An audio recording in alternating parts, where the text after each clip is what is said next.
Hey guys, it's Layla and this is your Black History Fact. Did you know before Rosa Parks infamously refused to get off the bus, a 15-year-old dark-skinned girl named Claudette Colvin did? Claudette Colvin was born in 1939, and in 1955, she was riding her city bus home from her segregated high school called Booker T. Washington. She was a member of the NAACP Youth Council, and she had been learning about the Civil Rights Movement. As she was riding the bus home one day, she decided to sit in the emergency exit aisle. There was an understanding that when the front of the bus became too full and there weren't enough seats for the white passengers, Black people needed to move to the back or sometimes stand in the aisle and give their seats to the white passengers. On March 2nd, a white woman was left standing in the aisle, and the bus driver instructed Claudette and 3 other Black girls to move their seat. The other 3 Black girls moved, but Claudette refused. After the 3 girls moved, a Black pregnant woman eventually boarded the bus, and she decided to sit next to Claudette. The bus driver then instructed the pregnant woman and Claudette once again to get up and move so the white woman could have a seat. The pregnant woman said something along the lines of she was too tired, she didn't feel like standing,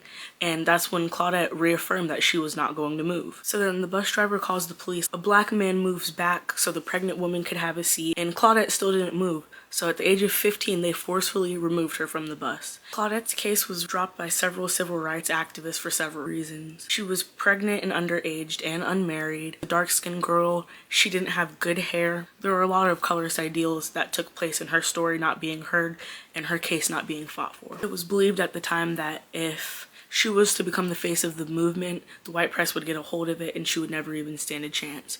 So Claudette's story didn't get much attention, and it wasn't until 9 months later, when Rosa Parks did her demonstration, that a spotlight was put on the bus segregation that was happening. Claudette recently passed away January 13th of 2026, and she will forever be a civil rights icon. Remember her name.